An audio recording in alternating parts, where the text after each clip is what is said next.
level because the employees have in the past negotiated, and I think they're willing to do it again. I also have some concerns with the statement in this letter that the state experience with the GIC insurance provides that it is possible to offer employees excellent benefits at a lower cost.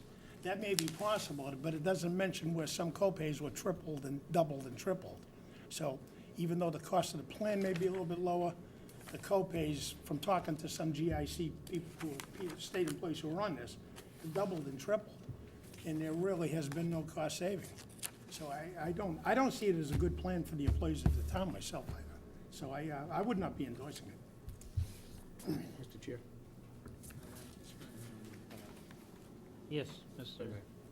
Well, I don't read this letter as saying that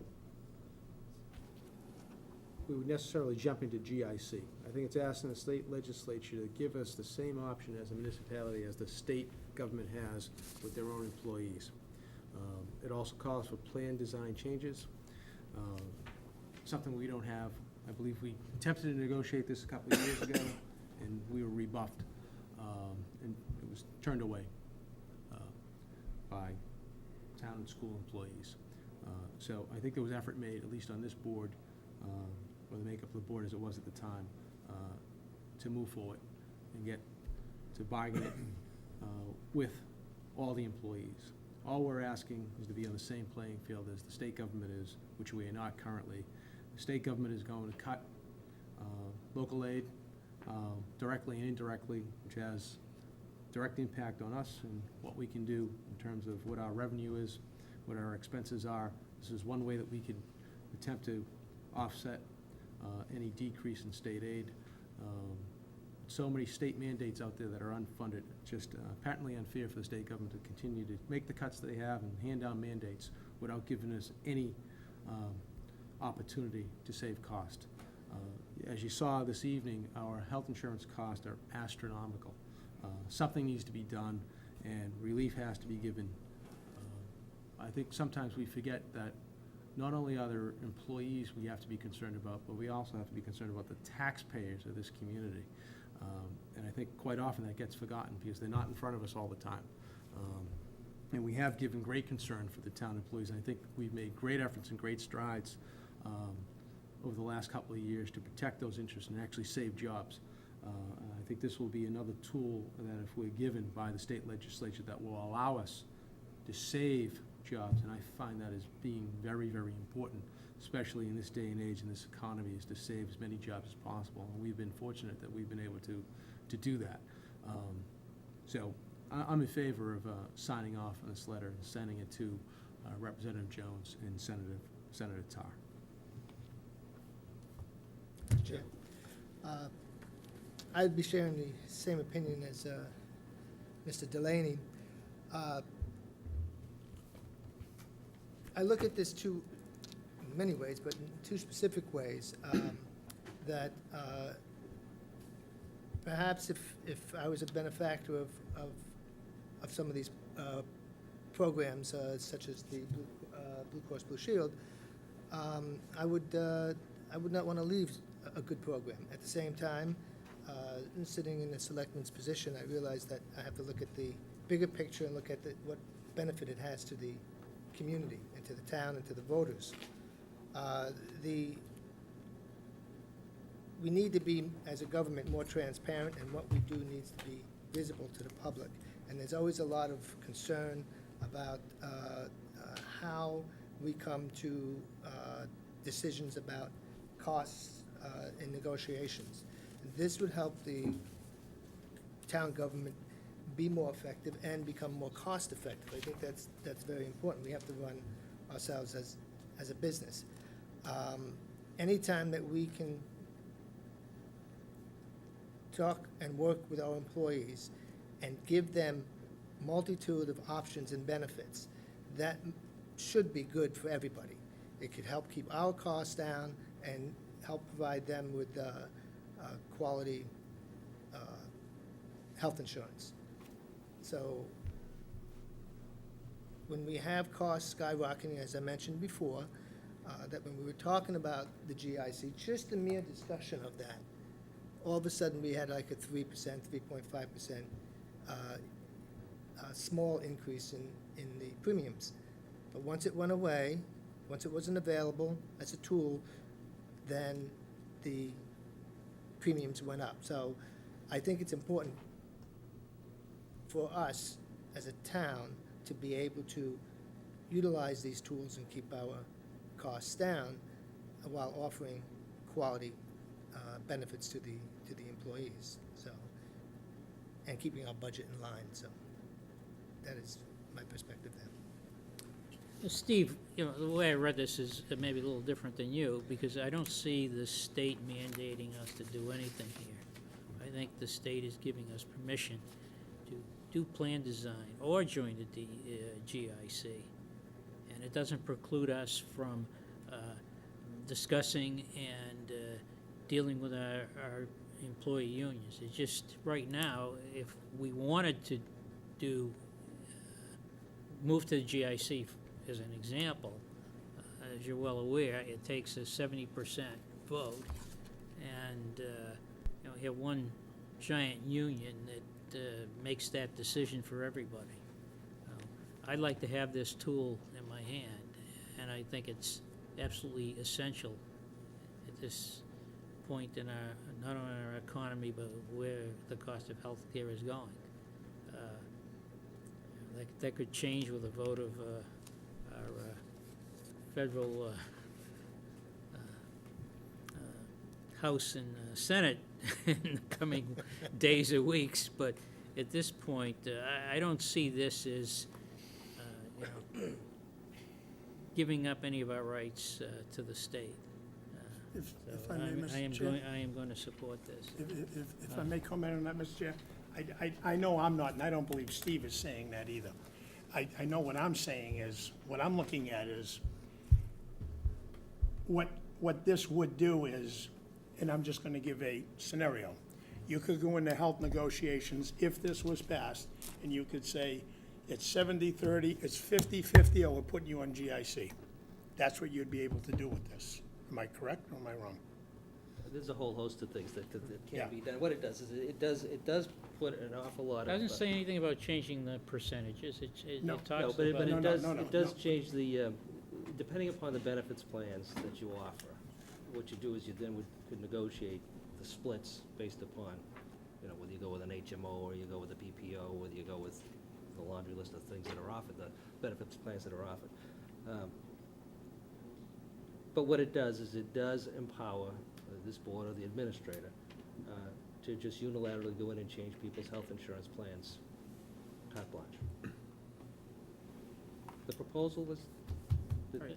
I mean, what it does is it allows this board and the administration to just go in and change people's health insurance plans unilaterally. We inform them, and this is what we've decided we're gonna offer you this year. Right. That's not the way that I want to see our employees treated. And in relation to the comment that. That doesn't mean they'll be mistreated. You're making an assumption that because we have the No, but ability what to do that, happens that we is, will no, but what happens is. mistreat them, and I don't. What you have to understand, and I guess maybe I understand it pretty well, is because, I've seen a lot of change in the makeup of this board over the years. With the change in one or two people here, the whole attitude changes. And as a result, our employees, with no say under these proposals, are subject to the influences of the whims of a board from year to year. That's patently unfair for any type of labor force to have that type of influence, and depending whatever's driving it, who knows, wherever anybody's priorities may be, and it may not be with providing, reasonable health care costs for our employees who serve us so well. So there's a whole host of issues that come into play. Now, the state has the right to change the state employees' health insurance plans, but it's done through a somewhat independent, but group insurance commission. It's actually twofold. It has a legislative end to it, and it also has the group insurance commission in relation to the plans that are offered. The group insurance commission, the majority of them are appointed through the administration. Then there's also a labor representative on there and some independent third party, but it's controlled by the administration. However, the legislature still retains control over the split and what they're gonna pay. So there's kind of a checks and balances here. In this particular proposal, there are no checks and balances on the local boards. There are none. What's being sought here, what's being sought, and what's being proposed. There are no checks and balances. Every year, something can change for the employees. It's not fair. And again, I'm extremely concerned with, and you made a comment, Sean, in relation to, being concerned about the taxpayers. Well, I'm a taxpayer. Everybody here is a taxpayer. I'm concerned about the taxpayers and what they're paying, and what the cost of doing business here is in the town of North Reading to deliver the level of services that are expected. Sometimes our expectations, though, as it appears lately, are greater than what our pocketbook can afford. This is one of the costs of doing business. Employees are as a cost of doing business. Compensating our employees is a cost of doing business, and sometimes we lose sight of that, which is driven by the bottom line. Well, the cost of doing business in every aspect has gone up. And because of the constraints of Proposition 2.5, and the way that we raise revenue here is through property taxes, everybody gets, has a fit over it. Well, we can't afford what we have in the way of level of services anymore, because the revenue stream isn't there. And what we're doing is we're cherry picking certain areas of the budget, one being health insurance benefits for employees, as a panacea to solving it. $500,000, it's a lot of money, but it isn't gonna solve all our problems. It isn't gonna take care of the negotiated salary increases on the school department side, which is well above and beyond our means, And it's those types of things. We have the control here at the local level. We're just not, collectively as a board, and as an administration, holding the line and negotiating hard enough. And that's our responsibility. And this is an easy out at the expense of good employees who serve us well. And it doesn't mean that I'm not gonna sit in negotiations behind closed doors and take a hard stand, because I think anybody that sat in with me, understands that I do. But I think it's fair, I think it's open, I think it's a process that's necessary. I think it actually fosters good relationship when everything sifts itself out. And I think the employees really do get the message here, that in order to have their colleague next to them working, things have to give in the way that we're operating here. And that was indicative as to what took place last year. You said that, we sat down and we didn't get anything out of them. We did. I thought that was a huge step. That was the first year. Speaking specifically, when we attempted to negotiate the GIC, it went nowhere. And that was, if I were on their side of the table, I would have advised them the same thing. It's not a good deal. It's not a good deal, and it's not necessarily a good deal for the town of North Reading. The GIC, okay, I'm a state employee. I have seen my premiums go up, my benefits go down, my deductible, I had no deductible, I have deductibles, co-pays, which have gone from $0 to $200. So I've got, my out-of-pocket costs have probably, I would say, my family plan right now, I'm looking in the current fiscal year, I'm expecting to pay probably $1,200 more out-of-pocket costs in relation to increased premiums, increased co-pays, and my family's very healthy. But people don't wanna hear. And there was an increase, cost to the Commonwealth, not a savings. So it's not all that it's cracked up to be, and and it shouldn't be as simple as, all right, just give us the right to come in and unilaterally change people's health insurance coverage, depending upon the change of the makeup of a board. It's not the right approach. There's no checks and balances here. There needs to be another step in place here, whether it be town meeting approval. If you want to take it outside of the collective bargaining, there has to be another step in there to keep us in check. And it's not there. Part of the check is that when every 3 years, or every year there's an election, and there is a change in the board, but it's only a small change in the board, and you get new ideas and new suggestions. This is gonna be two, next year it's gonna be one, and then the next year it's going to be two. So the board doesn't change all at once, okay? Now, But you depending made a upon the suggestion. makeup of the board, it could very well. But the makeup of the board This has shouldn't be changed. one issue that's gonna be a driving, overriding issue. But the makeup of the board has changed all the time, and the negotiations that we've had have netted, as as you mentioned, and as DeLeo and